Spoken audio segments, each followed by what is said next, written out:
dahil sa katotohanan ng ipinapangaral ng Santa Iglesia Katolika na hindi maitanggi ng mga protestante sa lungatang aral at pahayag ng mga pastor.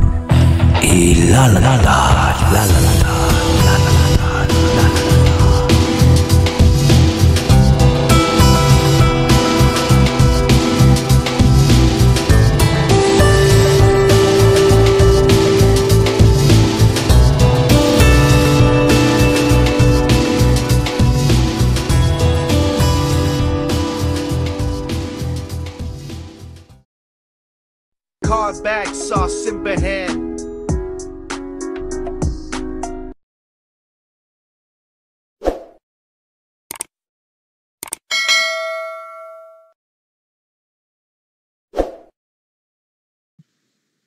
Ano mga kumbaw? Good evening, ready na po. Okay, ready na. Yan. So, ang gagawin ko ngayon, Brother Mark Kumbaw, tatanungin lang kita. Tapos, sasagot ka lang naman. Okay, so get ready na. Ilang minuto ako sasagot para baka kasi sasalita pa lang ako, mapuputol, wala na akong nasagot. Diba? Ilang minuto ba yung sagot ko? Pwede ba 1 minute? Dahil hindi naman to puro tanungan lang naman.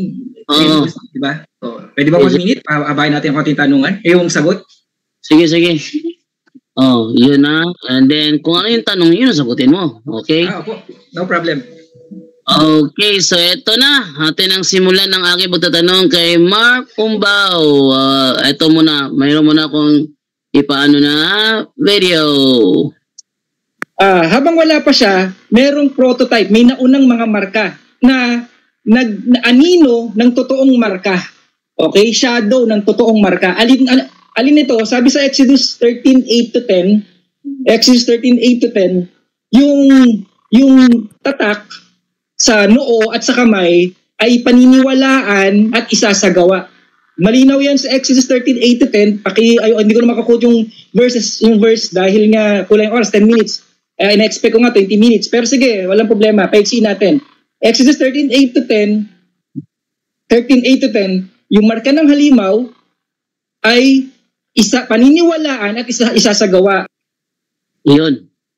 So, unang tanong, Brother Mark Kumbaw.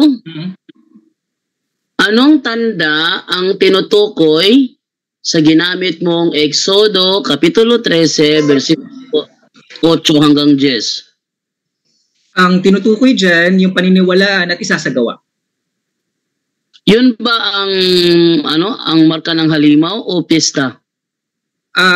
Counterpart yan ng sambang talata. Sa Revelation, yung marka ng halimaw dahil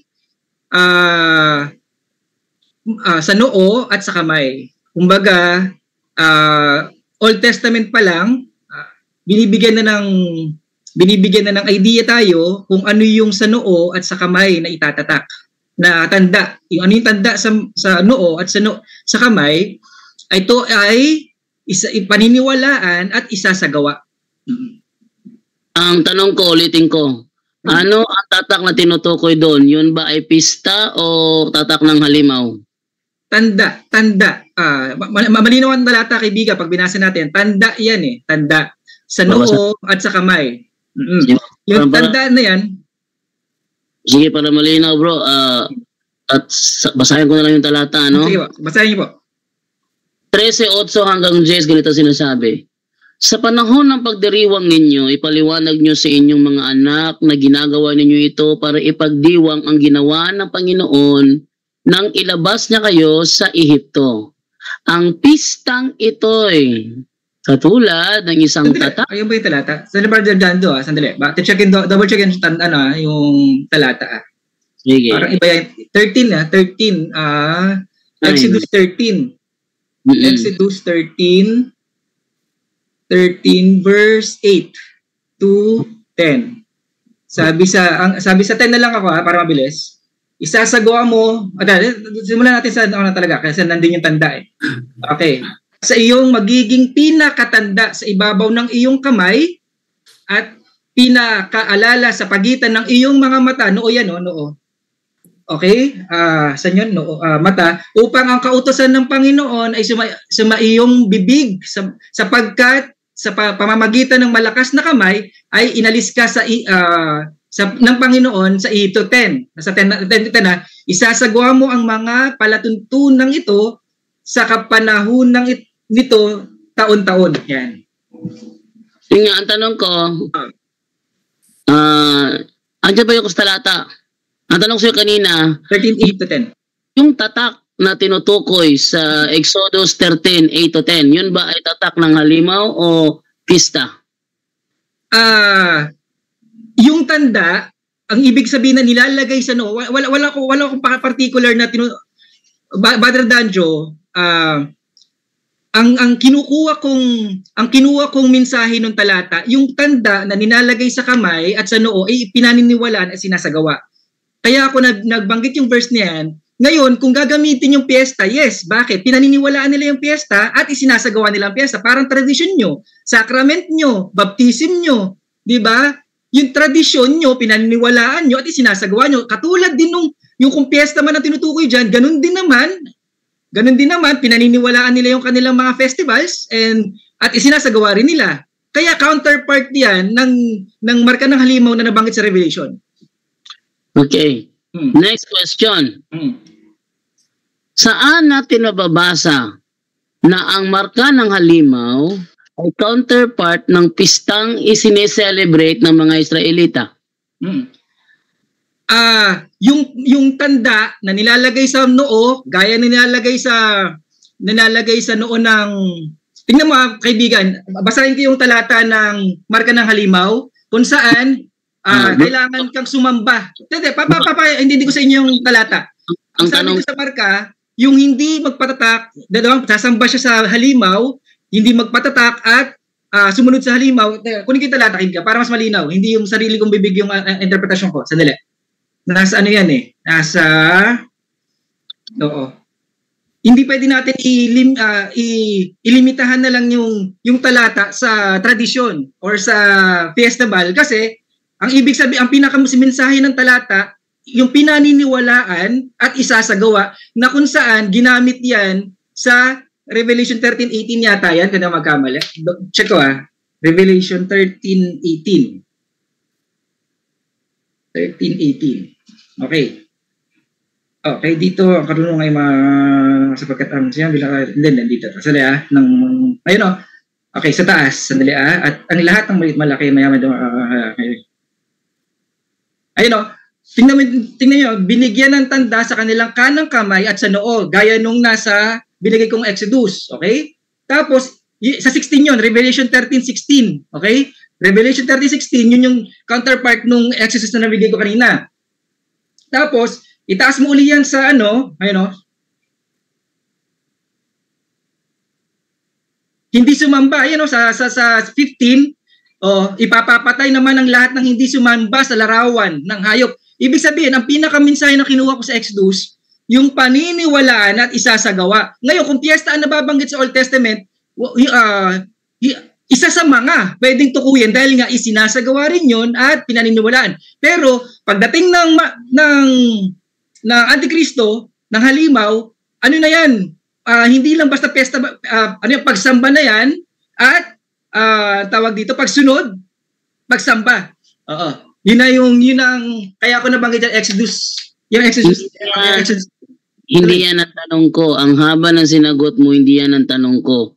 Ang tanong ko, saan mo nabasa na ang marka ng halimaw ay counterpart ng pista ng Israelita? Oo. Wala. Dahil hindi yung pesta, ang tinutukoy ko diyan yung kamay at yung kamay at yung noo na tanda na isasagawa at paniniwalaan. Katulad ng Revelation 13:18 na kung saan yung tandang yun, sasamba ka, susunod ka para makabili ka at makabili at makapagbenta. Yun ang sagot ko, kaibigan. Okay, next question. Bakit mo sinabi doon sa talakayan nyo ni John Ray na yung tatak sa Exodo 13:8 to 10 ay tatak ng halimaw? Dahil maiksi yung oras, sinasummary ko lang, ang ibig ko sabihin, yung Exodus 13 na tanda ay magpapatunay na yung tatak na ilalagay sa ating noo at sa ating kamay, paniniwalaan at isasagawa. Sino-shortcut ko yung aking pahayag dahil sa 10 minutes ay sobrang hikse. Kaya direkta kong sinabi, tatak na ng halimaw dahil kung sasabihin ko pa na ito ay tumutukoy sa ganito, ganyan, haba eh. Pasensya na kasi pagka ang tawag dito, pinaiiksi mo yung ipahayag mo, may mga nako-compromise na pahayag. Pero, ganun pa man, paninindigan ko na yung Exodus ay parallel or pwedeng gawing referensya ng Revelation 13:18. Ginamit ko lang naman siyang referensya. Saan natin nababasa na ang Exodo 13:8-10 ay cross-reference ng Revelation 13:18? Dahil dun sa tanda, magaya ng sinabi rin sa ulitin ko tanong ko. Base sa akin, Brother Jando, base sa akin, base sa revelation sa akin ng Holy Spirit, hindi dahil sa scholar, hindi dahil kung kanino man sa magisterium, hindi ako naniniwala sa mga yan. Okay? Ngayon, yun ang revelation para sa akin. Ang hinanap ko, ano ba't ang meaning ng tinatatak sa noo at sa kamay, at nakita ko sa ibang talata na ito pala pinaniniwalaan at isinasagawa. Gaya rin, iangat mo yung talata sa Revelation 13:15 kung saan sasamba ka, susunod ka sa halimaw, ang ibig lang sabihin, parallel talaga siya sa Exodus na nabigay yung talata. Sa madaling salita, inaamin mo ngayon na wala kang mababasa ng Exodo 13:8-10 ay cross-reference ng Revelation 13:18. Yes or no? Wala akong mababasa kung base sa scholar at sa magisterium, no? Wala. Pero, yan ay cross-reference para sa akin dahil yan ang guidance ng Holy Spirit. Okay. Sa madaling salita, yung pag-cross-reference mo, gawa-gawa mo lang yun. Hindi gawa-gawa yun. Kung ayaw nyo maniwala sa Holy Spirit dahil nga sunod-sunuran na lang kayo sa wala kayong Holy Spirit na guidance, na sunod-sunuran na lang kayo sa halimaw, kumbaga yan yung papasi, wala na akong magagawa sa inyo kaibigan. Kasi kung kayo ay nakadepende lang sa halimaw, kaya kayo dadalhin na lang sa kapahamakan. Ako kasi nakadepende ako sa Holy Spirit dahil ang matatalino, ipapahiya ng mangmang. Pangalawa, wala kang mababasa bumase ka sa scholar at sa magisterium, wala ka, ni isa, balik-balik rin mo Holy Scripture, wala kang mababasa niyan, nadya ka bumase. Pero sa Holy Spirit at sa nakasulat, doon ka bumase, yun ang nakasulat sa Scripture. Okay. Paano naging cross-reference ang kautusan ng Diyos sa marka ng Diablo? Pakiulit? Paano naging cross-reference ang kautusan ng Diyos sa marka ng Diablo? Kasi pinagtitibay ng Exodus na yung itatatak ng marka ng halimaw ay counterpart ng pagsunod at paniniwala. Kung ang Diyos meron siyang iisang Diyos, ang harlot may Trinity na iisa pero tatlo. Merong ancient Babylon, meron ding kung ang Diyos merong tinatawag na ano ba? May tinatawag na Son of God. Sa kanila meron sila tinatawag na ano ba yung counterpart ng Son of God sa ito na lang. Ano ba yan talaga? Yung Son of God, si Yahushua, yung inaalay na meron naman sa kanila yung ang tawag dito, yung mabuting gawa naman nila ang counterpart nung Yahushua. Marami yan maraming counterpart ng demonyo na tinatapat sa katuruan ng Diyos.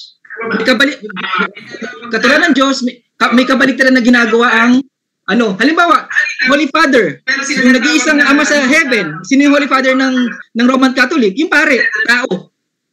Oo. Yung mga counterpart yan, other than Joe. Kaya para maintindihan nyo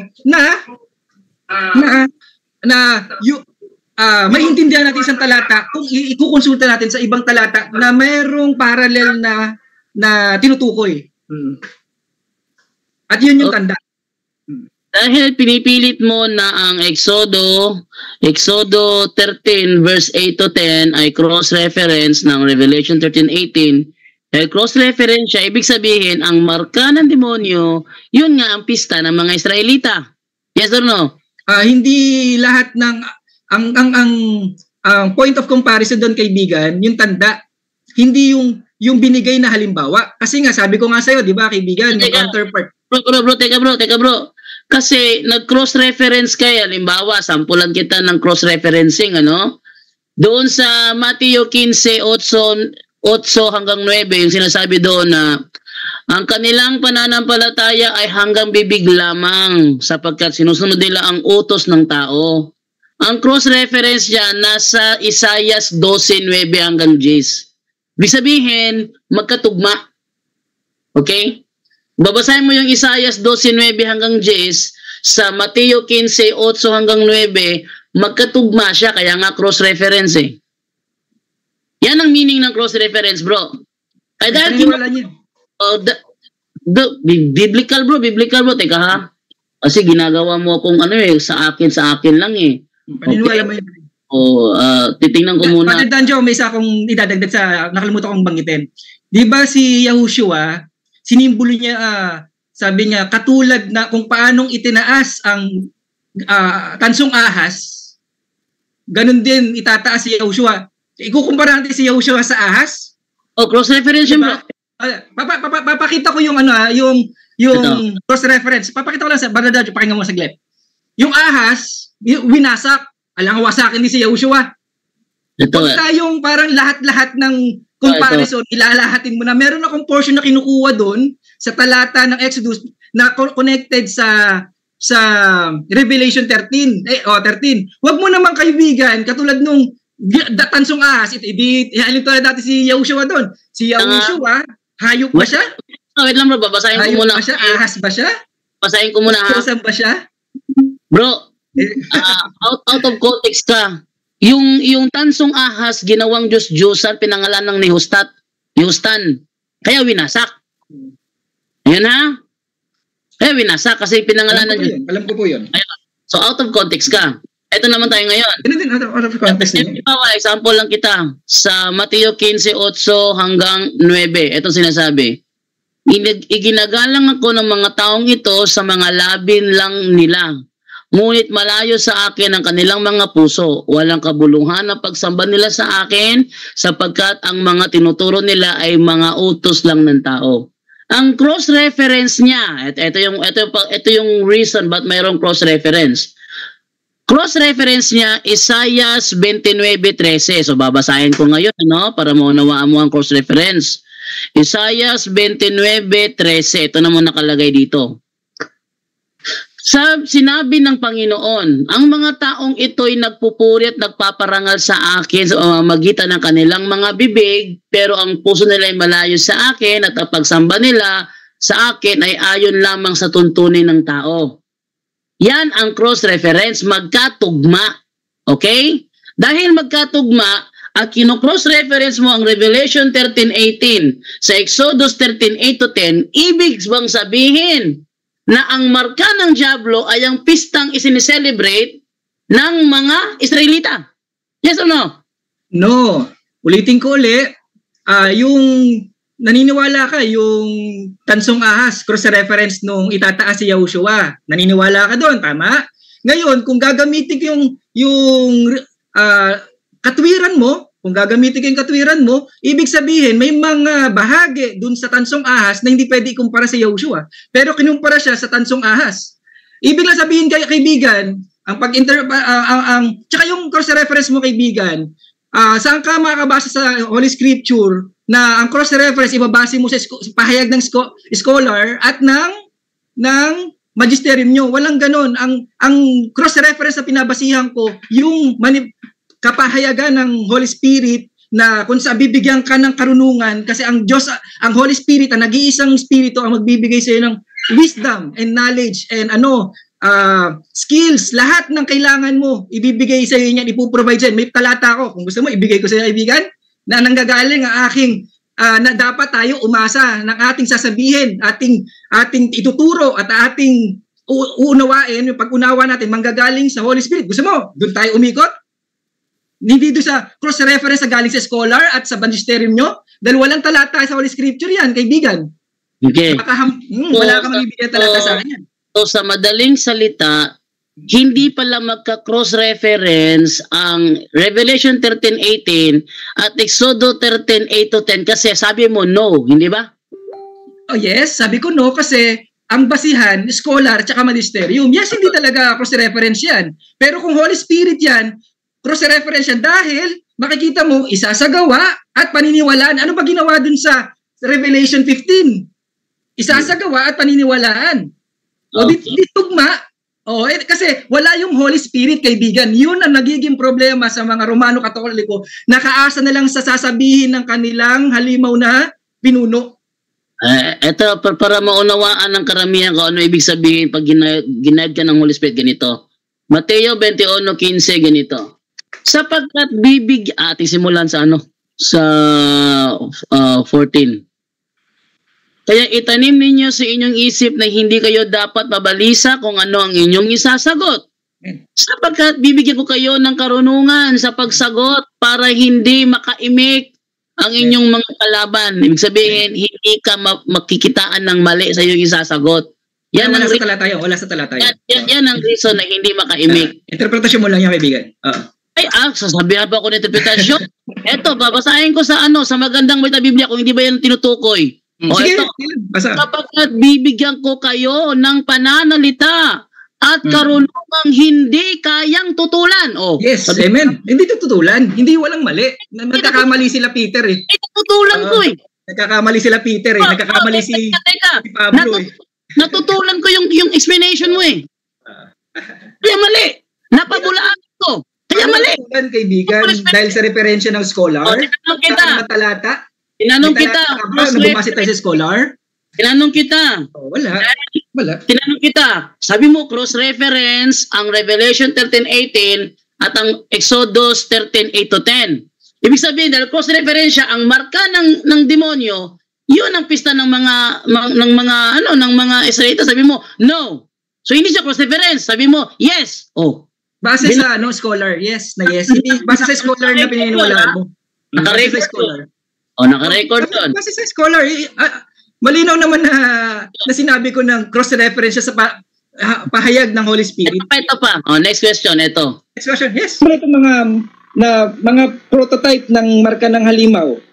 Halimbawa sa noo, sign of the cross, Ash Wednesday, infant baptism yung nilalagay sa cross sa noo.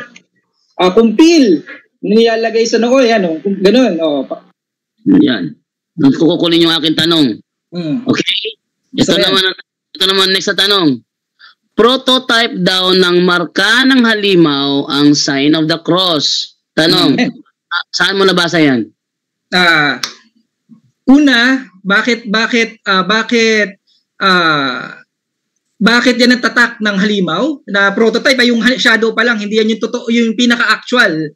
Linilinaw ko hindi yan yung pinaka-actual, pero yan yung shadow, yung prototype. Nabasa kasi ang tanong ko bro, saan mo nabasa? Saan mo nabasa na ang sign of the cross ay prototype ng marka ng halimaw? Saan mo nabasa yon? Hindi ko nabasa verbatim, pero yung sign of the cross, yan ay ang tawag ito, kaparusahan, ginawang kaparusahan kay Joshua galing sa Roman Empire. Yung cross kasi galing nga kay Roman Empire, hindi yan galing kay hindi yan galing sa Diyos Yan ay nagmula yan, nag-originate ang cross sa Roman Empire. Kaya nga sila galing succession ng Roman Empire ang Roman Catholic Church, kaya siya Roman Catholic Church, succession ng Roman Empire. Yung cross, ginagamit nila yan para parusahan, patayin ang isang tao. Ang itinataas yung ginawang yung parusang ginagawa kay Joshua, hindi yung ginawa ni Joshua. Okay. Ang maling pag-aunawa ng Roman Catholic, yung cross na galing sa Roman Empire, ulitin ko yung cross na galing sa Romano Imperyo, yun yung nilalagay sa noo na kung wala sa Holy Scripture na kailangan gawin yan. Galing yan sa Roman Empire. Kaya tatak ng halimaw yan. Ang halimaw ay galing sa ika-4 na beast. doon talaga umusbong eh. Sa 4 na beast yung bakal na binte, yung may ngipin na bakal na may sungay, di ba? Nasa pang-4 na halimaw yan. Okay, next question. Okay, tuloy. Galatians 6:14. Galatians 6:14. Ang sabi dito, huwag nawang mangyari sa akin na ipagmalaki ko ang anumang bagay bukod sa krus ng ating Panginoong Jesucristo. Tanong ko, saan galing ang krus ng Panginoong Jesucristo? Anong talata? Basahin ko sa ibang translation. Anong talata? Anong talata? Galatia. Galatians 6:14, huwag nawang mangyari sa akin na ipagmalaki ko ang anumang bagay. Sorry, Galatian Galatian? Galatian sorry, napuputol ka, baka masamain mo na naman. Galatians 6:14.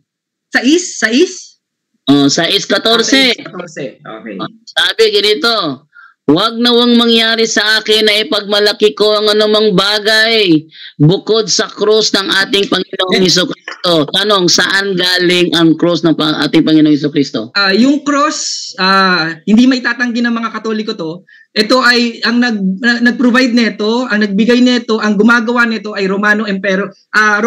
Basahin mo, baba mo ng konti, kaibigan yung talata. Baba mo na ng konti. Nasa pamamagitan niyong sanglibutan, napako sa cross, yung napako ang importante, hindi yung cross. Okay. Walang kabuluhan yung cross, kundi yung napako sa cross, saganang atin kayo at ako'y sa sanglibutan. Ituloy mo yung talata, kaibigan, hindi yung cross na hindi kailanman ayaw ng Diyos na itinataas. Yung tansong ahas nga, pinagawa na ng Diyos eh. Cross ba ng Roman Empire, pinagawa ba ng Diyos yan? Hindi.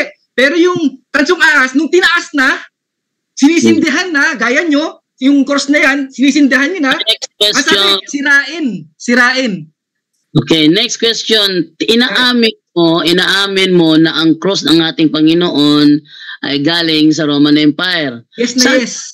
Sabi mo kanina, ang cross na galing sa Roman Empire ay marka ng Diablo. Ibig bang sabihin, ipinagmamayabang ni Apostol Pablo ang marka ng Diablo? Ang pinagmamalaki niya yung napako, yung ginawa ni Yahushua. Namamali yung interpretasyon niyo. Teka bro. Ulitin ko. Ng apostol ang material na bagay. Bro, ulitin ko yung binabasa ko. Okay? Huwag nawang mangyari sa akin na ipagmalaki ko ang anumang bagay bukod sa cross. Ano pinagmamalaki niya? Yung cross o hindi? Basahin natin sa English, kaibigan ha. Basahin natin sa English. Sige, hindi yung cross sa English. Ito, sabi sa English. Sa King James, sabi sa King James. As for me, basahin mo. However, I will boast only about the cross of our Lord Jesus Christ. O, yan. Basahin ko sa King James, kaibigan, para fair tayo ha. But God forbid that I should glory, save in the cross of our Lord Jesus Christ, by whom the world crucified. Okay, uli. Sige, ito sa Good News Translation, I will sa cross of our Lord Jesus Christ, by whom? Teka. No? Sabi dito, I will boast only about the cross of our Lord Jesus Christ. Sabi mo, ito tayo sa King James Version. Okay, King James Version. But God forbid that I should glory. So, siya ay pinagbabawalan ng Panginoon na magyabang. Save in the cross of our Lord Jesus Christ. Ngayon, saan tayo nailigtas? Sa cross of our Lord Jesus Christ o hindi? Ayaw niya binasa mo. Ibalik ko yung tanong, kaibigan. Sa cross ka na naligtas o kaya sa namatay sa cross? Ibalik ko yung tanong sa'yo para maintindihan mo, kaibigan. Para magkaroon tayo ng maintindihan mo yung tanong mo. Ako ang nagtatanong ko gamit ang ginamit mo. Sasagutin ko, kaibigan. Sasagutin ko. Ang ginamit mo na... Sasagutin ko. Gamit ang ginamit mo na King James Version. Pwede mo ba Tagalogin yung save in the cross of our Lord? Na-save tayo sa cross. Ayun. Yung cross kung saan tayo na-save, yung ba ay gawin ng Romano Imperyo? Yes na yes. Oo. Yes na yes. Hindi magbabago. Sabi mo kanina... Kaibigan, pasagutin mo na ako. Sasagutin ko yung tanong mo. Hindi ko pa na-compose yung aking sagot eh. Wala, siguro hindi pa agad-agad yung provision ng Holy Spirit eh. Okay. Sundan ko yung sagot mo, yung ano mo. lilinawin ko sa iyo kaibigan yung talata kaya kayo nagiging pagano Kasi kaya nga yung kabanantipan, lahat ng mga relics na tungkol sa kaligtasan, inalis na siya. Maski yung libingan ni Moises, hindi na pinahanap yan. Pati yung bangkay ni Yahushua, hindi na pinakita. Bakit? Sasambahin ng mga Romano Katoliko yan. Kasi sumasamba sila sa gawa ng kamay. Tingnan mo, binanggit yung cross. Naligtas tayo sa cross. Saan sila nakatutok na? Sa cross. Hindi doon sa pinako. Hindi ganun ang meaning ng talata. Kaya nga lahat yan, nawala. Tinanggal ng Diyos yan dahil sasambahin ng mga paganong Romano yan. Kaya ito ang problema sa inyo, kaibigan ito ang problema sa inyo. Sumasamba kayo sa ginawa ng kamay ginawa ng Diyos, hindi doon sa gumawa. Yun ang problema sa inyo Tingnan mo, nabanggit yung cross dito, nakafocus kayo sa cross. Ayun ang problema sa inyo. Nakafocus kayo sa cross. Tinatanggap mo ngayon, Brother Umbaw. So tinatanggap mo ngayon, Brother Umbaw, na tayo iniligtas sa cross ng ating Panginoon. Yes or no?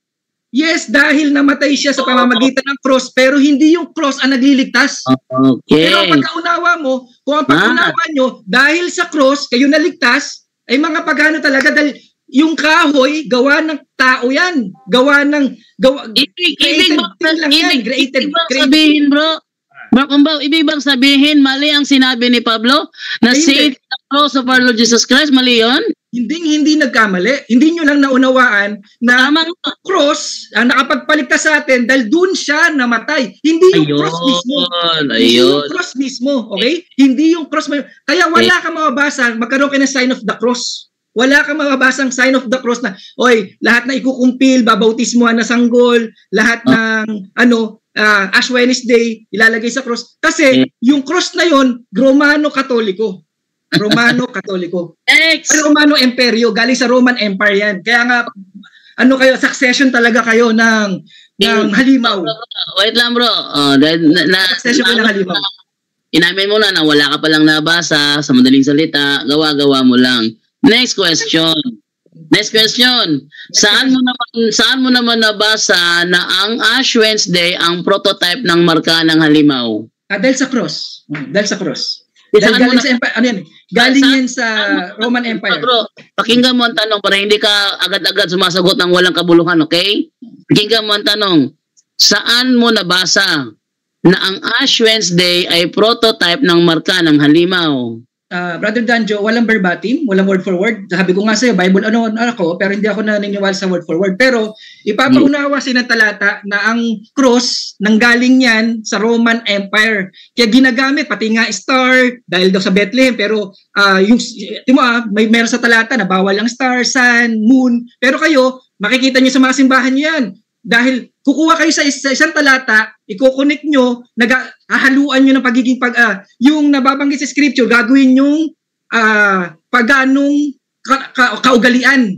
Kino-convert nyo sa paganong kaugalian. Yung sun, moon, yung star, yung cross, lahat yan, galing yan sa Roman Empire na kung saan ginagawang Christianize. Ginagawang parang sa Diyos. Para makadoko ng maraming tao. Bro, sinasadya ko itong gawin ng tanong na ito kasi ang mga tao, pag sumagot ka, alam nila na ginagawa-gawa mo lang yung argumento mo. Okay? Next question.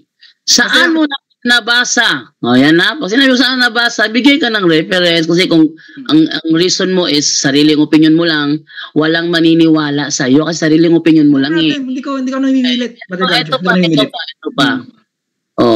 Next na tanong, saan mo naman nabasa ng infant baptism ay prototype ng marka ng halimaw?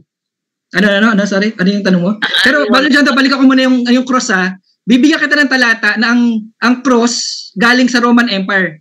Hahanapin ko lang dahil hindi ako handa sa tanong na yun Pero ipakita mo sa mga, yung isisend ko sa text ko sa'yo, ipakita mo sa mga manonood sa'yo na ito yung sagot ni Mark dun sa cross na galing yan sa Roman Empire.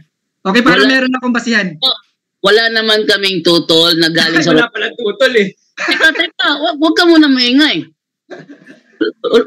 Oy, umalis na. Ayaw na. Ayun, sige ito Hindi kita tatakbo.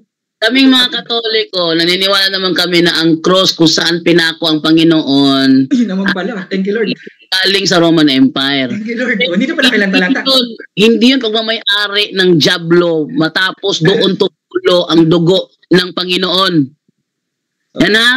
Nang tumulo sa kahoy na yon ang dugo ng Panginoon, banal na ang kahoy na yon.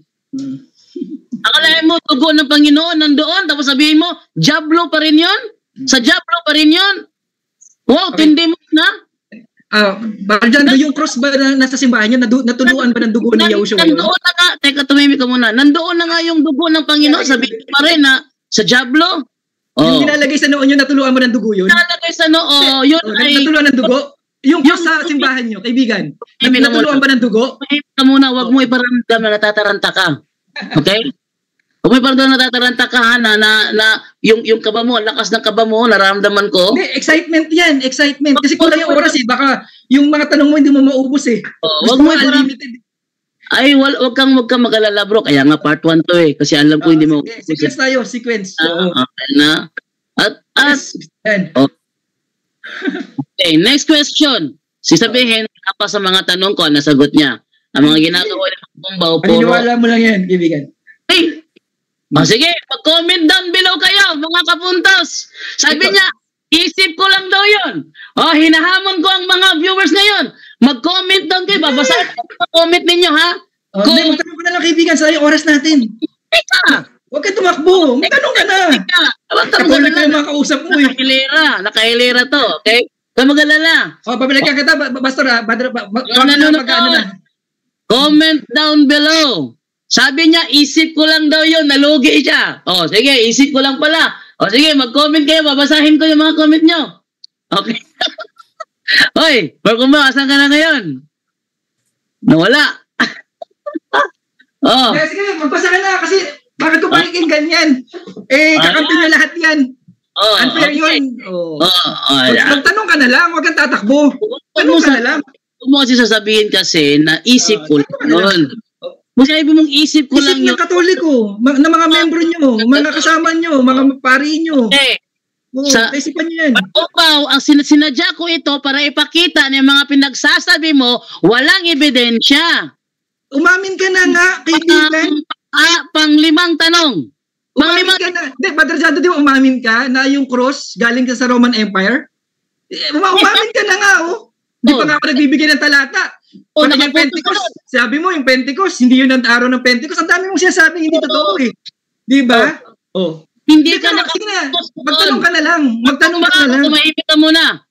Hindi ka nakapuntos doon kasi tinuluan ng dugo ng Panginoon nyo. Kaya nga, ang symbol ng Christianity ay cross. Yung cross ba sa simbahan nyo, kaibigan? Sige, tanungin kita. Yung cross nyo sa simbahan, natuluan ng dugo. Tanungin kita ha. Ano ang main symbol ng Christianity? Ano? Ang main symbol ng Christianity? Simbolo, teka lang sadali lang. Hindi ako ready sa tanong mong yan. Ang pinaka-simbolo niya is, hindi ko alam ang symbol ng love Teka lang Pinaka-simbolo talaga ng is love. Pero, isipin ko. Ang tanong ko, symbol ng Christianity, ano ang main symbol ng Christianity? Wala sa scripture. Basahan mo nga ako na simbolo ng... Tatanong kita, ano ang main symbol ng Christianity? Ano? Teka lang Ano nga ba? Para sa akin kasi love Yun ang simbolo talaga ng Christianity is love. Tanungin natin si Google kung love ba ang sagot, okay? Nako. Sige na. Puro ka. Diferensya. Wala ka sa Bible. Mas maganda kasi na na meron tayong batayan, Hindi puro tanong, kaibigan. Sinasadya ko ito. Mark Umbaw, sinadya ko ito para ipakita na puro ka lang gawa-gawang kwento. Huwag kang magpigil, huwag mo kong pigilan. Main symbol of Christianity. Tingnan natin. Ano kaya ang lalabas na resulta? Cross! Cross, the principal symbol of the Christian religion, recalling the crucifixion of Jesus Christ and the redeeming benefits of His passion and death. Tama ba itong binabasa ko? Mali ito? Mali, kasi hindi mo mabasa sa Holy Scripture. Tanong na, kaibigan. Tanong na. Okay. Next question. At least nakita ninyo, gawa-gawang kwento, di ba? Next question. Pang-5 tanong. Pang-6 na tanong. Saan mo naman nabasa na ang confirmation ay prototype ng marka ng halimaw? Ano? Confirmation? Sorry?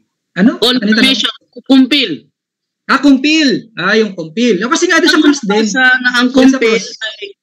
Saan mo nabasa na ang kumpil ay prototype ng marka ng halimaw? Kasi yung cross, hindi yun natuluan saan mo ng dugo nabasa? ni Yoshua. Yung cross na nilalagay sa Saan mo noo. nabasa? Ang tanong ko, saan mo nabasa? Walang verbatim. Ulitin ko ulit. Walang verbatim. Pasagutin mo, kaibigan. Walang verbatim, pero yung cross kasi galing yan sa Roman Empire, kaya kayo succession. Ngayon, pinagmamalaki mo, natuluan kasi yung kahoy na ginamit kay Yahushua sa cross, natuluan ng dugo, kaya naging banal. Pero yung cross nyo at yung kumpil, lahat na nilalagay nyo sa noo nyo, ay hindi natuluan ng dugo ni Yahushua. Kaya yan ay hindi valid. Hindi pwedeng ihalin tulad doon sa cross na ginamit na Yahushua sa Calvary. Hindi pwedeng itulad kasi hindi natuluan. Yun ang katwiran mo, kaibigan eh. Sinusundan ko yung katwiran mo, giba. Walang ibay. Teka. Ako na may ebidensya, giba? Ikaw na walang ebidensya ang siyang naging matibay? Sige, tanong na po. Huwag mo lulukoy ng mga tao. May ebidensya kung binabasa eh. Diba, tanong na po. Yan. Kaya kita ilalaglag dito. May part 2 pa ito, tandaan mo. Okay? Sige, okay po yun. Ito pa. Tatak naman sa kanang kamay o sa kamay, yung mga tradisyon nila, yung mga sacraments nila na kung saan against sa ebanghelyo. Yung mga sacraments nila na kung saan against sa ebanghelyo. Yan. Nakukuha ng tanong ko. Sabi niya, ang sacraments daw ay against sa ebanghelyo. Yes. Okay. Next question. Saan natin mababasa na ang mga sacraments ay against sa ebanghelyo? Verbatim, wala. Pero, yung ginagawa nyong kumpisal, yung pagbabautismo sa sanggol, yung kumpil na hindi nyo na binabautismuhan yung kung kailan nanampalataya na yung tao, kay Yahushua, kung kailan nananampalataya, kumpil lang hindi babautismuhan dahil nabautismuhan na ng bata. Kung kailan natuto ng manampalataya, saka igukumpil hindi babautismuhan, ang sabi, sumampalataya at mabautismuhan. Marami pa yan, mahaba para pag-usapan, pero patunay lang yan na lahat ng pinagtuturo nyo ay wala sa Scripture. Okay. Pinagtuturo ng Iglesia Katolika na si Kristo ay tunay na Diyos. Nasa Scripture o wala? Nasa Scripture. Wala naman, wala naman, nabanggit ko ba kaibigan yung tunay na Diyos sa sacrament nyo? Yung ba yung tinuliksa ako sa sacrament nyo? Hindi, sabi mo kasi, ang mga pinagtuturo namin wala sa Scripture. Yung sacrament, gaya ng kumpil. Pagiging pilosopo yan, kaibigan. Pagiging pilosopo yan. Hindi lahat. Ikaw talaga. May tama kayong tinuro, pero marami sa tinuro nyo, may tama kayong tinuro kasi nga, nagpapanggap kayong tupa. Yung pala, kayo ay naglalabang lobo. Next na. Wala naman. Next na, kasi nakita ko na yung ano nila eh. Nakita ko na yung mga comments nila, okay? Next naman. Isa sa mga sacraments namin ay yung baptism. Yes. Saan natin mababasa na ang baptism ay against sa ebanghelyo? Yung hindi tamang paraan ng bautismo, against sa ebanghelyo. Saan natin mababasa na ang baptism ay against sa ebanghelyo? Isa yun sa mga sacraments. Walang mababasa. Pero yung bautismo nyo, yung bautismo na ginagawa nyo, okay? Yung bautismo ginagawa nyo, sabi nga, di ba, may mga darating na antikristo, magpapanggap na Kristo, magpapanggap na tamang bautismo, magpapanggap na tamang aral, magpapanggap na tagapagligtas. Marami magpapanggap. Kaya yung bautismo nyo, yan ang nagpapanggap na sa Diyos. Yan yung isang bulaang katuruan na galing sa bulaang propeta na kung saan parang tama, parang Christianize eh. Parang para sa Kristiyano, bautismo. Pero saan? Bata, walang alam.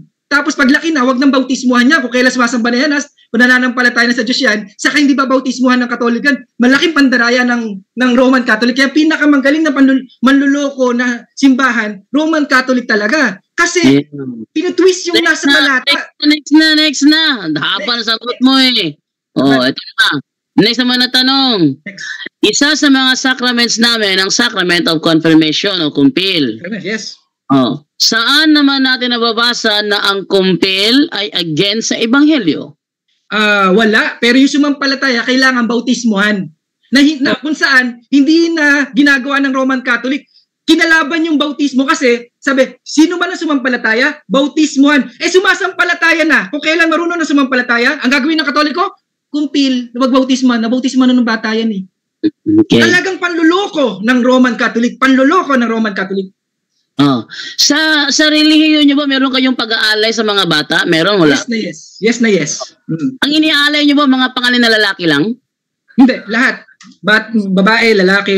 Babae. Saan sa Biblia din mababasa na pati ang babae iaalay?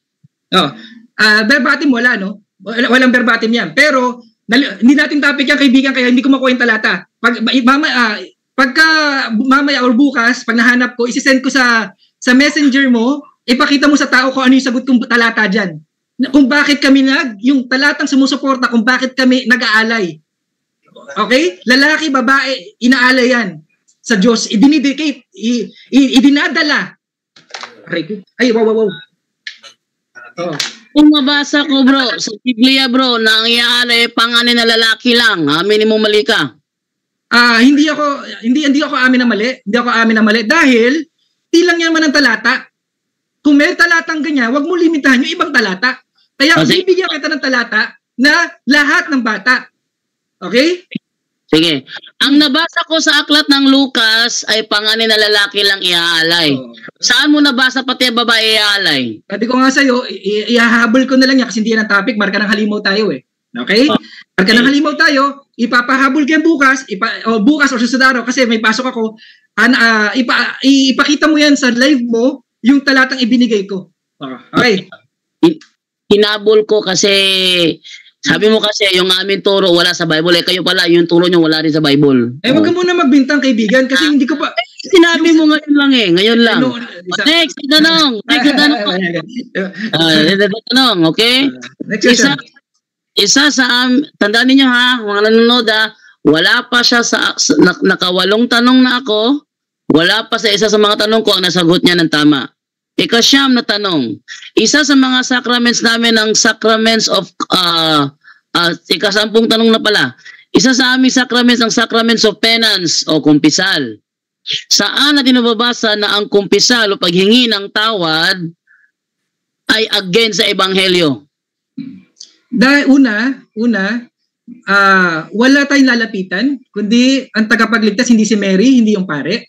Okay? Walang ibang tagapamagitan. Walang ibang tagapamagitan. Ang tanong bro, ang tanong ko, saan natin mababasa na ang sacraments of penance o kumpisal, paghingi ng tawad, ay against sa ebanghelyo? Ang talata, kaibigan, nung daw magkamali, 1 Timothy 2:5 yata, yung isang Diyos at isang mediator. 1 Timothy 2:5. Kung hindi mabasa sa 1 Timothy 2:5, na against sa ebanghelyo ang sacrament of penance, sa amin mo sinungaling ka? Hindi ko aaminin kasi hindi ko nasasabing verbatim eh. Ang sinasabi ko dyan, yung tagapamagitan, yung pari nyo na namamagitan sa Diyos at sa tao. Okay. Namamagitan sa Diyos at sa tao, siya ang magpapatawad. Grabe naman kayo talaga wag niyo lukuhin ang tao. Verbatim mo lang mababasang masama ang kumpisal. Okay? Okay. Pero yung namamagitan na yung pari nyo sa Diyos at sa tao, isa lang ang tagapamagitan. Pati nga si Mary, nagiging tagapamagitan yun eh. Yun ang against. Bro, ikalawang Samuel 12:13, mayroon bang taong namagitan sa Diyos at sa tao? Meron ba? Wala, pero may ginamit. Ginamit para ipahayag. Ang tanong ko, meron bang taong namagitan sa ikalawang Samuel 12:13 sa Diyos at sa tao? Meron ba taong namagitan o wala? Hindi tagapamagitan yan. Kung mabasa ko namagitan si Nathan kay David at sa Diyos, amin mo sinungaling ka. Hindi tagapamagitan tawag dyan. Ang tawag dyan, ginamit siya para ipahayag yung kaparusahan, naging daan siya ng pahayag ng kalooban ng Diyos para makarating kay Samuel ba yun? Sino yung sasabi mo tao? Nathan. Okay. Samuel. Sino ba yun? Nalit. Next question. Basahin mo, kaibigan. Sige, hinahamon niya akong basahin eh. So, basahin na lang natin, ano? Ikalawang Samuel 12:12 hanggang 13. Unang Samuel pala yun. 12 hanggang 13. Ito sabi. Yan.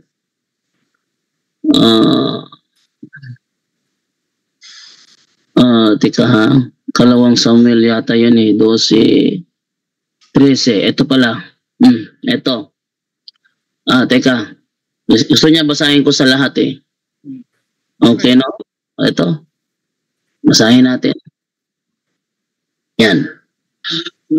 Okay? Sinabi ni David kay Nathan. So si David ay nagsalita kay Nathan. Nagkasala ako kay Yahweh. Sumagot si Nathan, pinapatawad ka na ni Yahweh at hindi ka mamamatay. Tanong, tama ba na si Nathan ang hinarap ni David, gayong kay Yahweh siya nagkasala? Tama ba o mali? Tama. Ginamit si Nathan para iparating sa kanya yung kaparusahan ng kanyang nagawa na mamamatay ang kanyang anak na hindi alam ng mga pari nyo. Dinaan yung salita ng Diyos kay Nathan, hindi para si Nathan ang magpatawad. Pinarating niya na pinatawad ka ng Diyos, ang mananagot ng kasalanan mo ay yung anak mo. Hindi katulad ng pari nyo, kahit nagsisinungaling, patatawarin. Naloloko siya ng mga nagkukumpisal sa kanya kasi wala ang Diyos sa kanyang panig. Hindi siya pinupuspusan ng Holy Spirit ng Diyos para malaman niya kung ano ang... Next question. Si Nathan na nilapitan ni David, pare o hindi? Pare. Ayun. Pare. Oh. Bakit siya lumapit kay Nathan gayong pwede naman siyang dumirekta sa Panginoon? Kasi sa Old Testament, kaibigan, sa Old Testament, may ang ugnayan ng Diyos, may ginagamit na tao. Ayun. Ginagamit na tao.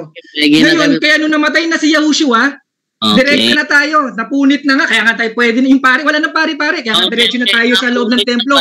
Kaibigan, kaya wala nang pare. Ngayon, may pare pa rin kayo. Ano ibig sabihin? Okay. Sabi mo walang pare. Nakasunod sa... sabi mo bro, walang pare. Kung mabasa ko na si Apostol Pablo ay pare, aminin mo sinungaling ka na naman uli.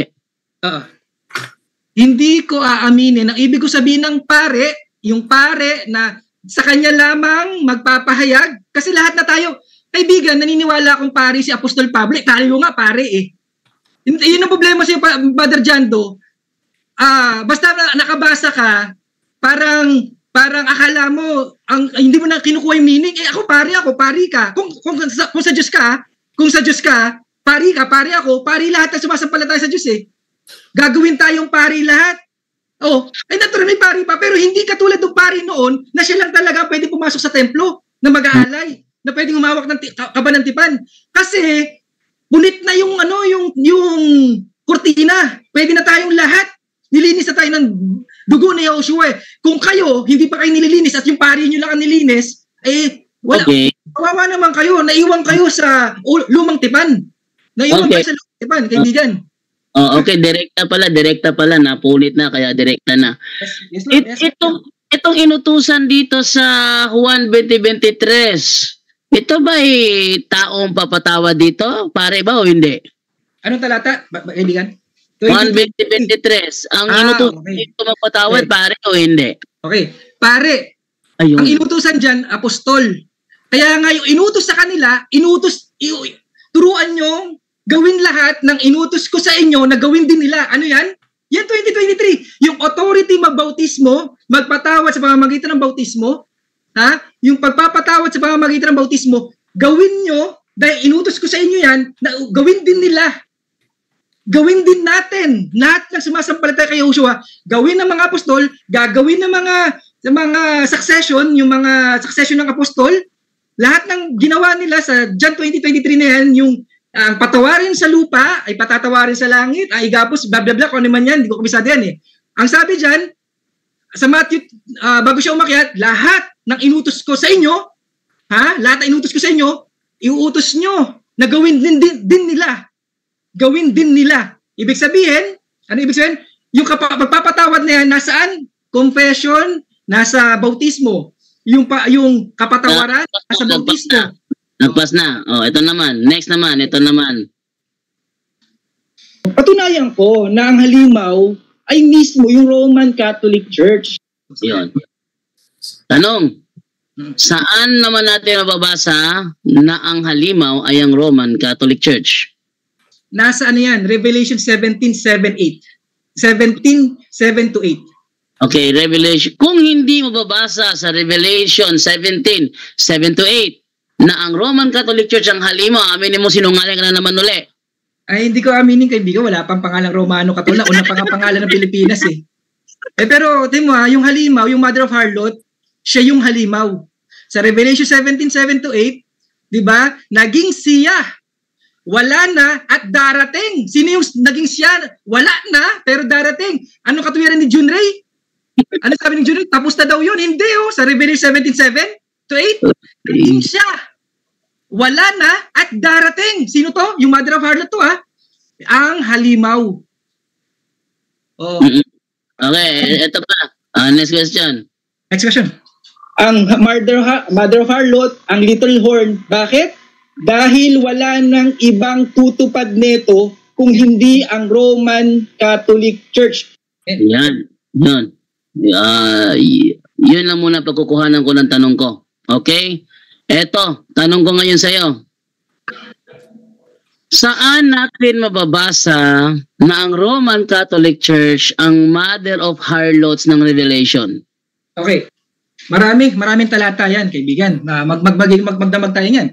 Oo. Una-una, yung headquarters niya, yung Vatican. Kahit isa lang. Yung pinaka-the best na talata mo, saan natin mababasa? Pinaka-the best talata mo, pinaka-the best na version, saan mo mababasa na Roman Catholic Church ang mother of harlots ng Revelation? Ano na lang, yung ano lang, sa dami kasi niyan, hindi kasi matibay kung isa lang eh. Pero sige, mag-isa, bibigyan ko isa. Isa lang. Dito sa teka lang. Yung ano na lang, Revelation 13 17:3 yata to. Okay. Revelation 17:3. Kung hindi mababasa sa Revelation 17:3 ng Roman Catholic Church ang mother of harlots, aminin mo sinungaling ka na naman uli. Hindi, kasi ang Roman Catholic wala sa Holy Scripture, kaya nga unang ebidensya na hindi yan tatag ni Yahushua. Unang ebidensya yan. Pangalawa, kaya hindi mababasa yung Roman Catholic dahil kailan lang sila sulpot sila totoong sulpot. Born again, makikita mo, nasa panahon na ni Yahushua, pinapangaral na.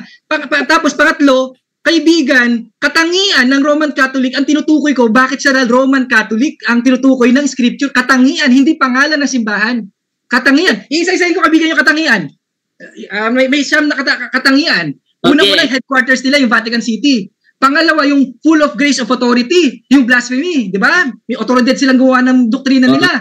Yung pananamit nila, yung kanilang yung pinanggalingan, kaugnayan nila sa Roman Empire, sa Ignatius, Constantine, yung Roman Empire. Tapos yung di ba, nagiging vicar of Christ yung pare, yung larawan, mahilig sila sa larawan, magpapatupad ng larawan ng hayop. Tapos pagbago ng panahon at kautusan. Tapos tingnan mo may ancient Babylon at may modern Babylon. Sino yung modern Babylon? Sino yung modern Babylon? Sino yung ikalawang Babylon? Okay na, tapos na oras mo. Okay. Ang Roman Catholic, yung sinasabi mo, mother of harlots, marami kaming saints, mga santo. Sa relihiyon mo ngayon, marami kayong mga santo? Marami. Lahat ng mga propeta, apostol. Bigyan nga ng pangalan, bro. Kahit 5 santo lang. 5 santo lang na member ng Iglesia. Apostol. 5 santo lang na kaanib sa iglesia kinaaniban mo ngayon. 5 santo lang. Wala po ako sa authority para maghusga niyan. Okay, wala ako sa authority. Yung sa inyo, biblical ba yun? Kaibigan yung canonization? Sa amin, 5 canonize ng santo? Biblical ba yan? Kaibigan, wag yung ganyan. Wag nyo ibigay yung bigat sa isang tao na hindi mo nababasa sa Scripture na pamantayan ng Diyos. Wala ang tanong ko, bro, meron pa kayong santo sa simbahan nyo? Kung meron, pangalan ka lang, magbigay ka ng 5. lahat ng character ng Old Testament at New Testament. Yun na sigurado ko eh. 5 pangalan na naging santo. Pedro, Pablo, Mark, John. Teka. Huwag mong gamitin ng mga apostol dahil sa amin yung nakalibing lahat. Okay? Ay, parang Babylonia. Nilibing din sa kanilang iba-ibang lugar para maging sagrado ang... bro, teka. Wag ganyan, bro. Mukha kang ano eh. Ano ba tawag term dyan? Sa ibang term dyan? No, parang nawawala sa sarili. Huwag mong gamitin sina Apostol Pablo, Apostol Pedro, kasi lahat ng mga apostol, maliban kay Judas Iscariote, nakalibing sa simbahan Katoliko. Huwag mong gamitin yon. Ang sabi ko, membro sa iglesyang kinaaaniban mo, kahit 5 santo lang, magbigay ka. Magbibigay ako, kaibigan ha. Ang iglesyang kinaaniban ko, yung iglesyang tinayo ni Yoshua, na kung saan membro lahat ng apostol, lahat ng propeta, at lahat ng tauhan na naniwala kay Yoshua. Yun po. Marami po yun, sobra. Too many to mention. Sinong apostol ang nakalibing sa iglesyang kinaaniban mo? Wala, dahil hindi naman yan una, walang patunay na totoo talaga mga chismis na pinagkakalat ng mga Katoliko. Pangalawa, si Nimrod, ganun din ang ginawa, kinopya ng modern Babylon, na kung saan yung pinagchap yung katawan ni Nimrod, kung saan yung bahagi naging sagrado yung kanilang simbahan. Pangatlo, may talata ko yan, ang mga naglilibing, ang nagbibigay pugay sa mga libingan, mga Pariseo sa Saduseo. Hanapin ko maya-maya, ibibigay ko sa iyo, na ang nagbibigay papugay sa mga santo ng libingan ay mga Pariseo sa Saduseo, at walang apostol na gumawa niyan. Magbigay ka ng talata na merong gawang apostol niyan. Kundi, Pariseo at Saduseo ang gumagawa niyan, na ginaya, prototype ng pare ng Katoliko. Di ba yung pare Katoliko? Ginagawa naman nila ngayon. Ginagawa ng Pariseo. Old Testament yan. Wala kang ebidensya. Ako may ebidensya ako kung sa amin nakalibing. At ang author mismo, Baptist. Ha? Meron ako. Ang author mismo, Baptist. Sa amin nakalibing. Siya mismo ang nag-aamin. Ako may ebidensya, ikaw wala. Ito naman ngayon. Kaya nga ayoko nga maniwala sa ganyan. Kasi ang gumagawa niyan sa Saduseo at Pariseo. Walang apostol ang gumawa niyan. Walang gumawang apostol niyan. Ang Baptist Church ay Saduseo, Pariseo, ganun? Sumunod sila doon, katulad nyo. Hindi yung, basihan sa scripture, ang gumagawa niya sa scripture, Pariseo at Saduseo. Next question. Speaking of Nimrod, saan mo nabasa na si Nimrod ay sun god? Hindi ko nabasa sa Holy Scripture. Tapatan tayo, hindi ako dogmatic na nasasabihin na tamang-tama ako sa paniniwala kong yon. Base lang sa research ko, kaya nga ayokong gawing doktrina yan, nababanggit ko yan dahil gusto ko ipagpatibay yung mga tiyaring sun god ng Egypt, yung sun god ng Egyptian. Okay? Na merong naipasa yung pagiging yung Diyos ng Egypt galing may impluwensya ng Babylon. Ni Nimrod. Kaya ang patunay niyan yung mga ribu-ribulto, yung mother and child, yung araw, yung buwan, yung cross. May cross pa nga yan eh. Na may trace ba? Ang tanong ko, saan mo nabasa na si Nimrod ang sun god? Wala sa kaibigan. Wala akong nabasa sa Holy Scripture. Tinatapat na nga kita, di ba? Wala akong nabasa sa Holy Scripture kaya hindi ako dogmatic. Sa referensya, bro. Tama ako dyan. Okay? Pero ang sinisigurado ko sa iyo, may mga relics, may mga nahanap silang artifacts na yung sa Babylonia, merong mga araw, cross, mga buwan, stars, mga solar wheel, tapos may mga pagsamba sila sa yung tinataas yung parang sa Katoliko tinataas yung parang araw. Yun, may mga ganung picture na nata-trace back nila sa Babylon na ipasa sa Egypt, na ang Egypt yata ang alam ko ang talagang sumasamba sa sun god, na kung saan ang matitrace natin nanggaling sa Babylonia. O yun. Hindi yan biblical, Kaya nga sabi ko, hindi ko yan ipipilit kasi nga, wala yan sa Biblia, wala sa Bible yan. Kung nabanggit ko man yan, hindi ko yan doktrina. Hindi ko ginagawa ng doktrina na kung saan ikaka-impyerno ng mga Katoliko hindi paniniwalaan. Ang ibig sabihin ko ng doktrina, kaibigan, pag hindi mo pinaniwalaan yung doktrina yun, ikaka-impyerno mo. Hindi kayo maniwala si Nimrod ay sun god, wala namang problema yun, hindi mo nakaka-impyerno yun eh. Kaya hindi ko ginagawa ng doktrina yun ha. Gusto ko lang maging malinaw. So, sinerch ko dito, is Nimrod the sun god? Ang sagot dito, ganito. In various ancient cultures, Nimrod is often associated with figures of prominence, but not necessarily as a sun god. Tama bang binabasa ko rito na si Nimrod hindi siya ang sun god? Yes or no? Tama yung binabasa mo, nabasa mo. Pero wala tayong hindi ko yan kinukontra na yan ang pananaw niya kasi may kanya-kanyang opinion ng tao, kaibigan. May mga scholar, kaya nga sabi siya, huwag tayong maniwala sa mga scholar kasi sila nagsasalungatan. Kung may mabasa naman ako na tinuturo naman si Nimrod, dapat, ano na mangyayari? Wala na tayong tatayuan. Di ba? Kasi kontrahan na sila eh. Sige, ilabas mo bro. Hinahamon kita. Ilabas mo. Walang oras ngayon. Ano yun eh? Video yun eh. Video. Na meron sila mga artifacts. Video. Yung mga artifacts na nakuha nila na naka-trace back daw yan sa Okay. So, wala na naman. Again, move naman ako sa next question ko, okay? Ito naman ang next question ko.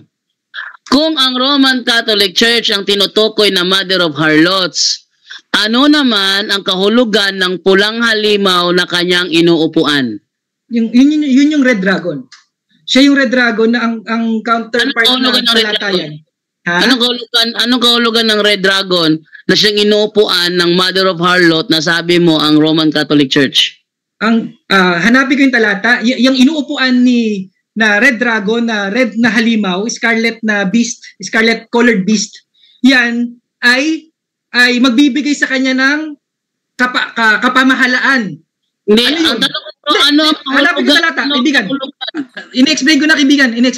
Pakinggan mo muna. Sandali, pakinggan mo muna. Hanapin ko yung talata na yung Red Dragon, ito yung talata.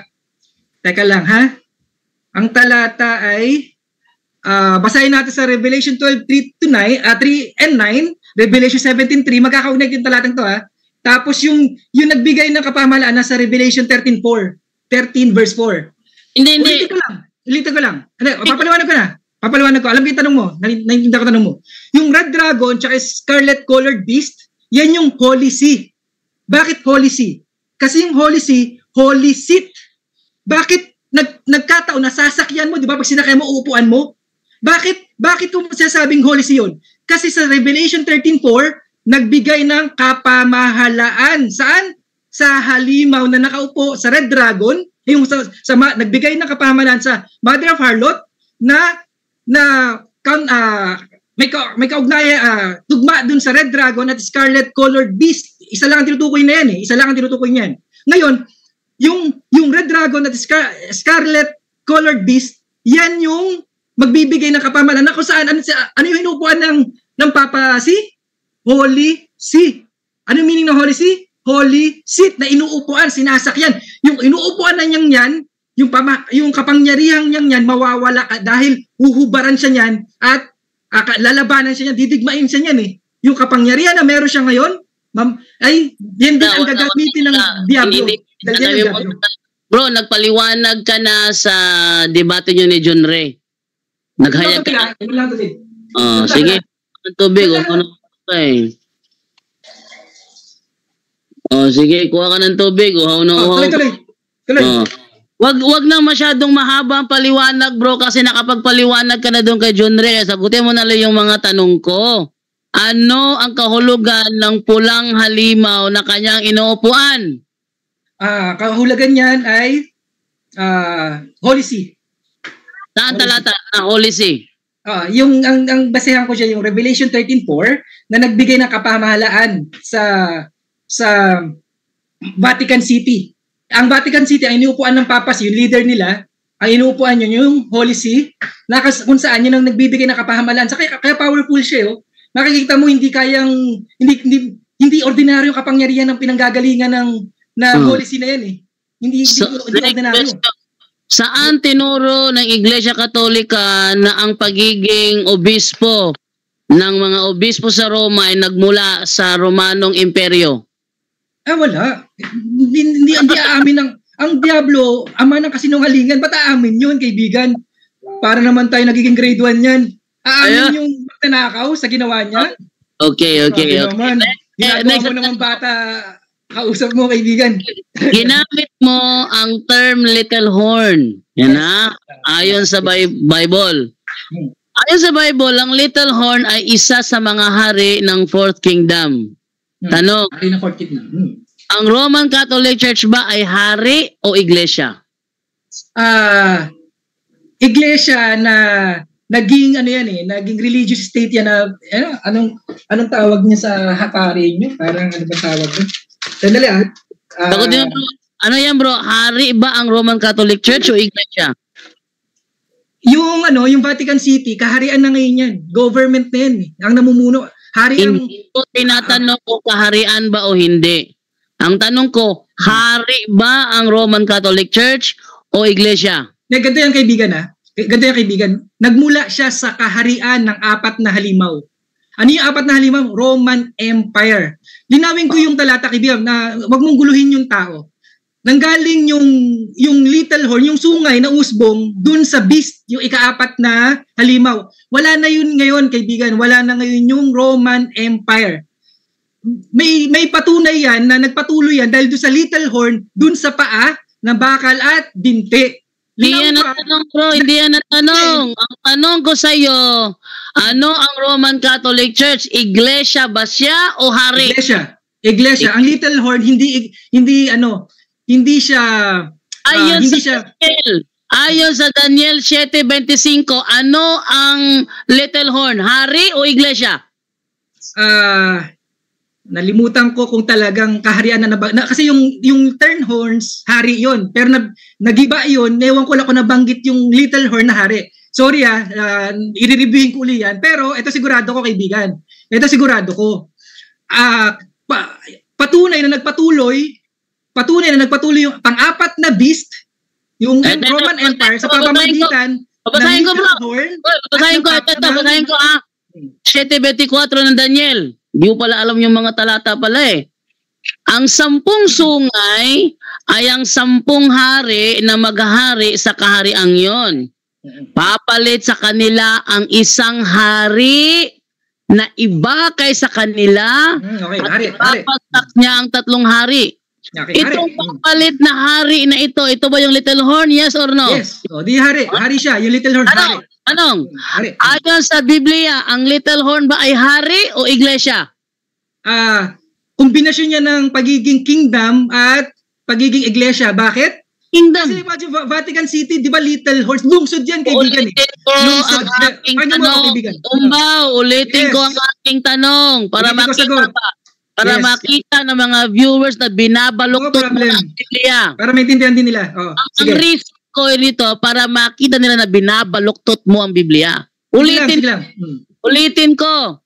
Yes. Ayon sa Daniel 7:24, ano ang little horn? Hari ba o iglesia? Kombinasyon niya ng lungsod, dakilang lungsod. Hindi yan ang tanong ko. Hari. Hindi Bakit? ko. Teka, hindi ko tinatanong kung kombinasyon ba o hindi. Bakit? Bakit mo hindi mo pasagutin? Sandali, kaibigan, may 1 minute ako, di ba? Hindi mo sinasagot ang tanong ko eh. Sabi ko hari, kaibigan. Hari. Hari. Pasagutin mo ako, kaibigan. Hari siya dahil, di ba tinatawag na Pontifex Maximus yan? Hari yan eh. Pontifex Maximus. Tingnan mo sa Vatican, sino ba yung hari-harian doon? Sino ba yung leader na mumuno doon? Sino yung niluluhuran doon? Sino yung pinaglilingkuran sa Vatican City? Ang Pope, yung papacy. Anong ibig sabihin? Ang ibig sabihin, yung little horn na yan, pasok na pasok talaga yung katangian ng papasing nasa Vatican City kasi maliit na bansa yan, maliit na lungsod yan na pinamumunuan ng isang religious leader na kung saan siya ang gobyerno doon. Ang hari is gobyerno. Siya ang nasusunod. Siya ang batas. Siya ang judicial. Siya ang lahat. talaga. Ibig mo bang sabihin na ang Pope ang King of the Vatican City?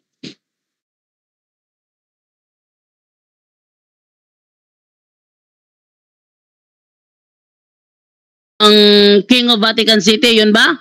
Hindi kasi monarchy ang type of government ng Hindi ko marinig si Umbaw. Pero Teka, ano nangyari? Hindi ko nawala ako? Narinig mo ba ako dyan, Brother Aljan? Opo, narinig ka, Bro JD. Okay, so kasi di ko marinig si si Brother Umbaw eh. Ulitin ko yung tanong ko. Ang Pope ba, ang hari, sabi mo kasi sila yung hari-harian doon eh. Hari-harian doon eh. Ang tanong ko, ang Pope ba ang hari ng Vatican City? Yes or no? Hindi tinatawag na hari, pero siya ang tumatayong hari ng Vatican City. Siya yung pinaka-pinuno eh. Okay. Oo, siya pinaka-pinuno. Itatanggi nyo ba yan? Itatanggi nyo yan? Kung mabasa ko na ang Pope is not the King of Vatican City, aminin mo naman, sinungaling ka na naman. Hindi, alam ko yung kaibigan. Kaya nga sabi ko, hindi nga tinatawag eh. Huwag mo nang maging paulit-ulit ka. Kasi nga, hindi ko na nga inamin na hari siya. Hindi siya tinatawag na hari. Kasi nga, kaibigan, kailangan ng karunungan para makilala mo yung halimaw. Kasi nagtatago nga yan. Hindi nga nagpapatawag na hari para hindi halata. Pero bakit siya hari doon? Siya leader doon eh. Di ba siya ang batas doon eh? Siya ang judicial, executive, tsaka lower upper house, Senado at Kongreso, siya na. Ang dami mong daldal, basahin ko na lang. Is the Pope the King of Vatican City? Is the Pope the King of Vatican City? Ang sabi ganito, the Pope is not the King of Vatican City. Tama ba itong binabasa ko o mali na naman? Yes, hindi ka nakikinig, kaibigan. Ayaw ko ba kung attentive ka sa sagot ko. Sabi ko nga, hindi nga siya tinatawag. Pero, ang logo, nagpapanggap na tupa. Hindi ko tinatawag ba? Nagtatago siya. Wait lang. Wait lang ha. Hindi ko tinatanong kung tinatawag ba siya o hindi. Ang tanong ko, siya ba ang hari o hindi? Hindi, leader. Leader siya na siya ang pinaka-pinuno ng Vatican City. Nagaya ng isang hari. Pinuno siya ng Vatican City na kung saan katumbas ng isang hari. Kasi nagtatago yan, parang lobo yan na nagsusuot damit tupa. Hindi nyo makikilala yan kung walang kapahayagan na nanggagaling sa Holy Spirit. Karunungan na nanggagaling sa Holy Spirit. Hindi nyo makikilala talaga yan. Nagpapanggap yan eh. Okay. Hindi pa naman ako ng ibang tanong. Doon naman ako sa next question naman ulit. Kung ang little horn para sa iyo ay iglesia, kasi yung hari sa iyo kasi is combination, kaya resulta iglesia. Kung ang hari sa iyo, ang little horn sa iyo ay iglesia, ibig bang sabihin na mga iglesia rin ang 10 sungay na nauna pa sa kanya? Hindi. Kaya nga naiiba siya, kaibigan Brother Danjo, kailangan ng Holy Spirit para maintindihan mo yung talata, no? Kaya siya naiiba. Bakit siya naiiba? Di ba? Kita mo naman, religious leader namumuno sa isang lungsod na dakila. Okay. Kaya siya naiiba. Hindi siya katulad nung mga naunang sungay. Pasok na pasok ang papasi, di ba? Kaibigan, pasok na pasok. Okay, next question. Para papatunayang pasok na pasok ang papasi. Sabi sa Daniel 7:24, 3 hari ang naon sa kanya ang kanyang pinabagsak. Tanong, sino ang 3 hari ng Roman Empire na pinabagsak ng papasi? Ako sa totoo lang, sa ngayon ito lang ang nakuha kong diyan, pero gusto ko pa i-verify. Pero sige, sagot ko na rin kasi paano naman to? Nasa-search naman to eh. Teka, saan ba yan? Teka lang Yung 3 yung Astrogot ba yun? Tsaka yung 3 na yun. Ano ba yun? Saan ba yun? Teka. Uy, nangungopia na sa SDA ito ng aral. Pwede. Nangungopia na sa STA ng aral ito. Kasi na-search ko, nasa-search siya sa Google na talagang nangyari.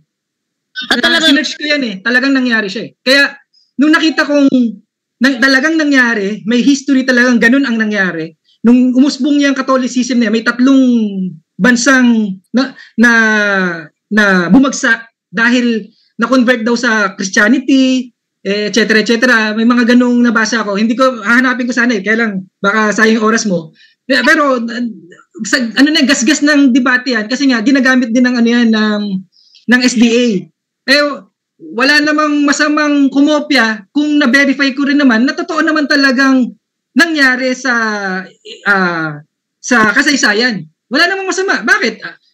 Sa SDA lang ba ang kasaysayan? Sila lang ba ang may karapatan gumamit ng kasaysayan? Mali naman yata yun. Sige, pabigyan kita. Ibig mo sabihin, ang papasi ang napabagsak sa Ostrogoths, ganon? Walang sinabi sa talatang pinabagsak niya yun. Or ganito kasi kaibigan yan. Linawin ko sa iyo. Teka bro, wag kang atras abante, urong sulong ka Ano ba talaga? Tinanong kita kanina kung ang papasi, ang Little Horn. Yes. Sabi sa 7:24 ng Daniel, pinabagsak niya ang 3 haring nauna sa kanya. Sino ang 3 hari ng Roman Empire ang pinabagsak ng Little Horn na papasi? Sino? Sabi mo, isa doon, Ostrogoths, tama? Yata, yung 3 yun. Nalimutan ko yung pangalan. Okay. Basta natin, sino na pabagsak ng Ostrogoths, okay? Ito, the last great Gothic king, Torilla, led the Goth resistance against the Byzantines, and after his death in 553 CE, the Ostrogoths lost their autonomy and ethnic identity, merging with the people of Italy, the Lombards, and dispersing into the regions of modern-day France and Germany. Kaya pala nawala ang identity ng Ostrogoths kasi sila ay humalo sa mga tao sa Italia, humalo sa mga Lombards. So, ibig sabihin pag humalo, hindi binabagsak ng papasi. Tama o mali? Tama. O tama, hindi binabagsak.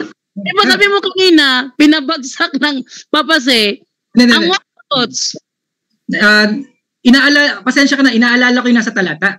Ang nakasunod doon, pinabagsak, di ba? Yung 3 bansa. O, pinabagsak. Ang sagot ko dyan. Hindi bro. Ang pinabagsak, 3 hari. Hindi kaharian na binabagsak. Hari ang pinabagsak. Kasama ang nila noon. Kasama ang kaharian nila doon, kaibigan. Kaya nga na-dissolve yung buong kaharian Yung naisama na sila sa isang Ganito yung kaibigan. Gaya nung halimbawa, alam mo kasi ang propesiya, kaibigan, hindi mo pwedeng ang tawag ito, interpret na pinabagsak literal literal yung Little Horn mismo ang gagawa nun. Ibig sabihin, Sino gagawa? Pag usbong nila, nawala yung 3. Yung, pwedeng ganun ang meaning lang, simpleng meaning nun Maraming ganyan sa talata. Kasi binabaluktot na naman uli. Wala problema, propesiya yan Ang 10 sungay ay ang 10 hari na maghahari sa kaharian yun. Yes. So yung 4th kingdom, yun na mismo ang kaharian. Yes. At sa 4th kingdom na yun, mayroong 10 hari na maghahari. Yes. At 3 sa 10 hari ng kahariang yan, ibabagsak ng Little Horn. Sino ang 3 hari na pinabagsak ng Little Horn? Sabi mo, papasi, sino? Yung 3 kaharian na yan, hindi kaharian na pinabagsak. Oy, teka, hoy. Hindi kaharian na pinabagsak, hari ang ibabagsak, hindi kaharian. May talata ko yan, kaharian din yan. Interchangeable yan, kaibigan. Kaharian, hari. Ating basahin sa King James Version. Kung kingdom ba ang tinutukoy dito o kings. O Daniel. Babasahan din kita na interchangeable yan. Ating basahin 7:24 ng Daniel. King James Version. And the 10 horns out of this kingdom are 10 kings that shall arise. And another shall arise after them. And he shall diverse from the first. And he shall subdue 3 kings. Tanong, ayon sa King James Version na paborito mo, sino ang pinabagsak? 3 kings o 3 kingdoms? 3 kings. At pwedeng gawin yan 3 kingdoms kasi 10 horn na yan sa Revelation 12:3 to 9 and 9, Revelation 7:3, yung 10 horns ay tumutukoy sa kingdoms yan. Saan natin nababasa na ang 3 kings, ang meaning niyan 3 kingdoms? Basahan kita, wait. Hanapin ko ha, saglit. Sige, naamon kita. Ayan, nangungopia na ng aral sa SDA. Mas lalo kang malulugi ngayon dyan. Nangopia ka walang problema. Hindi ko. At ang ibang tanda ay nakita sa langit. Narito ang isang malaking dragon mapula na may 7 ulo at 10 sungay. At ang kaniyang mga ulo ay 7 crown. Okay?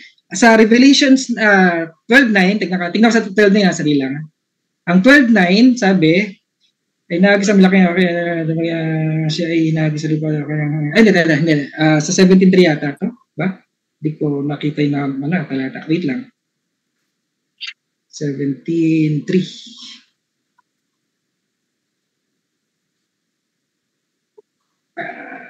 Ano? Sandali. Ano, sama nabasa na ang 10 sungay, nangangahulugan ng 10 kaharian. Hindi nahanap ko eh. Hindi, wala rito pala. Sandali. Talagang wala yan. Sige. So, anong talata yung kanina? Daniel, sa concordance yata nakita to eh. Sandali concordance na. So, concordance na, Bible scholar na to ngayon. Sige. Ikaw ang tumakbo sa Bible scholar, ha? Well, concordance ka na eh. Kasi Bible scholar gumagawa ng concordance eh. Sige, bigyan mo ako. Sinong Bible scholar ang nagsabi na ang 10 horns is the 10 kingdoms of the 4th kingdom? Alay mo, kingdoms na, may kingdom pa.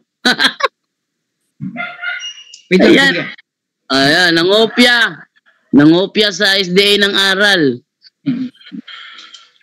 Sabihin mo lang kung wala bro kasi mag-move na lang ako sa next. Sige, balikan ko yung kaibigan. Pwede ka tayong i-text sa messenger. Hanapin ko kasi wala pala dito. Na-overlook ko siguro to. Okay, hanggang doon lang muna ang aking tanong sa part 1 na ito. Salamat sa iyo, Mark Umbaw. No problem. Kailan yung part 2? Ihahanda ko naman yung mga sinabi mo sa akin ha. Kasi i-rewind ko to, aaralin ko yung mga sinabi mo, kukuhanan ko ng talata yan. Ngayon, sa part 2, pwede bang bigyan mo lang ako ng pagkakataon, isa-isahin ko lang yung talatang hinahanap mo sa akin? Pwede po ba yun? Para medyo fair tayo? Kasi, sabi, wala, puro wala.